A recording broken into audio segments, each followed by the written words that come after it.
Hey, how you doing? This is kind of a weird conversation I was having with someone the other day, and we were talking about the impact that we've had with COVID. Because let's be honest, over the last 2 years, and there's no sign of it kind of going away anytime soon, we've had to change the way we interact. We've had to change the relationships we've had, and there's been a number of things that have happened to us or for us. You see, that was the classic Sean Stevenson. He always used to say, this was done for me and not to me. And COVID came along and a lot of people was like, I don't know what to do.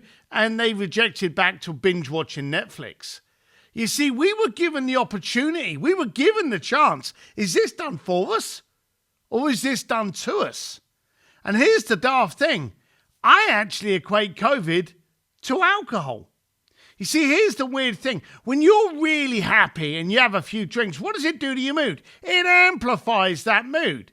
Yet if you're really miserable and you have a few drinks, what does it do?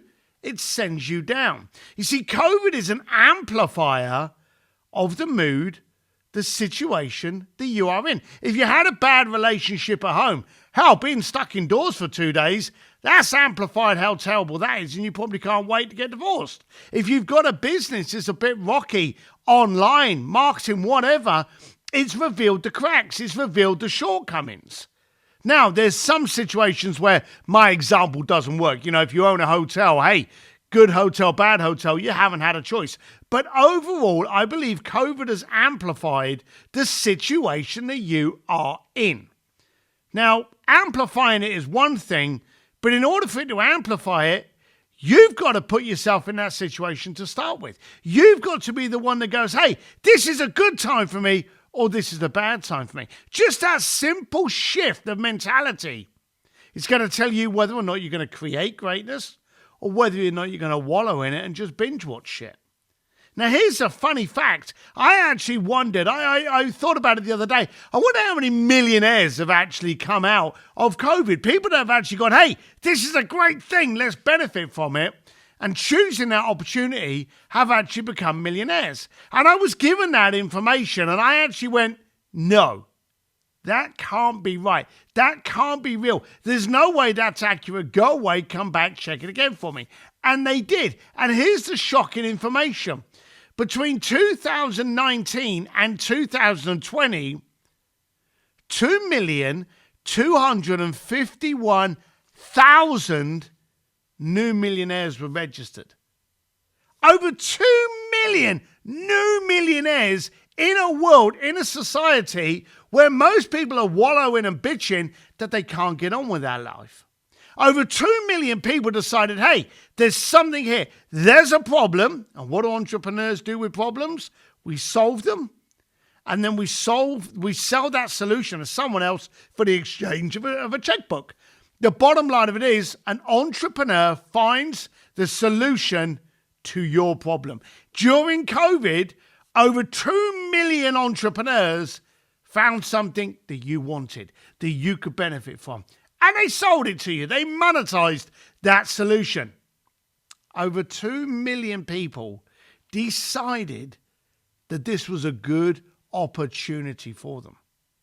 Now, I'm full of metaphors. They fall out of me left, right, and center. But I talk about one quite frequently, the yellow car syndrome. It's a situation where someone drives over to your house and go, hey, Steve, look at my yellow car. And you've never seen a yellow car like that. You're looking at this thing going, oh, my God, I've never seen that shade of yellow. And then you're driving down the road the following day. And what's the only thing on the road? A yellow car. You see, that's the exact same thing with opportunity. When your mind is opened up to that color, it's the only thing you can see. When your mind is opened up to making things work for you rather than to you, your mind reacts differently.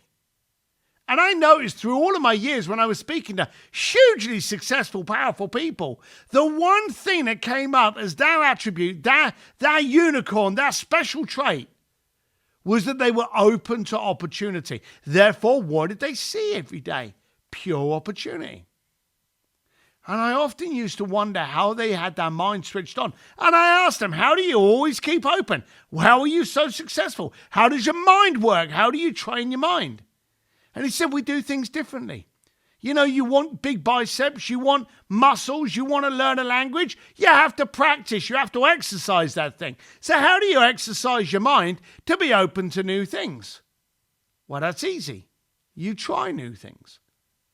Now, I practice this. I actually practice what I learned from those. What kind of moron would I be to get all this information from wonderful, powerful people and just bloody ignore it? One of the things they said was constantly practice doing things differently. I listen to different radio stations from across the globe.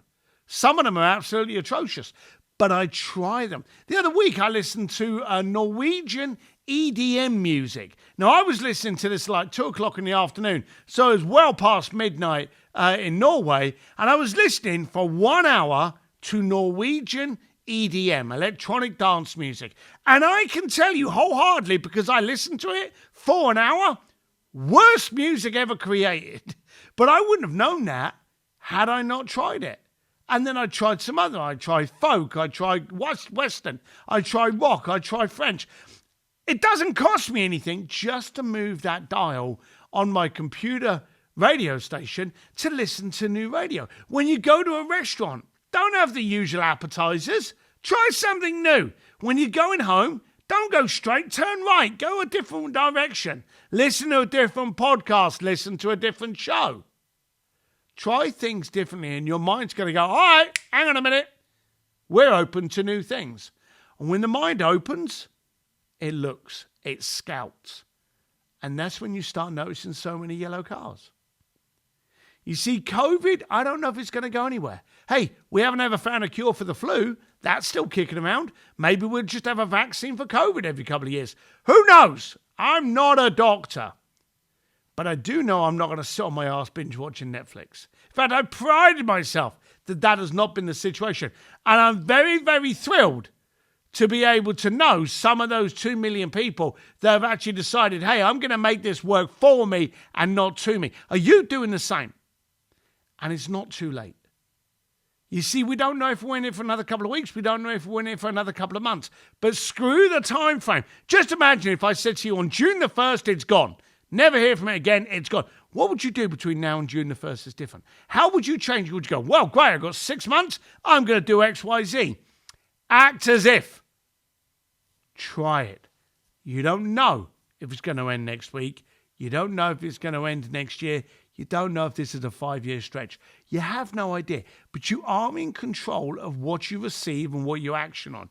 You are in control of the momentum that you can create by being open to opportunity and trying things differently. If over 2 million people can become millionaires in what a lot of people are bitching is the worst recession that most of them have ever known to their life, and we've never been around. Most of us weren't around for the big recession, but this was shocking. This one actually affected us all.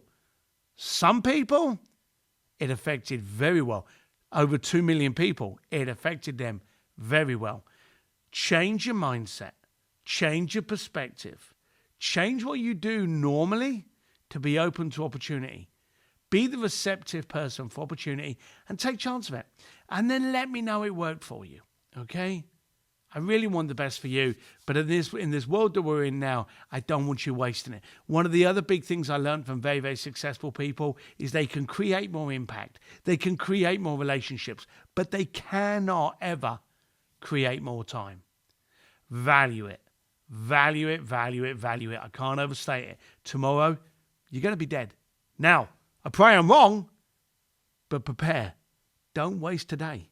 You don't know what's going to happen tomorrow. As I always say, tomorrow is a gift. Treat it accordingly.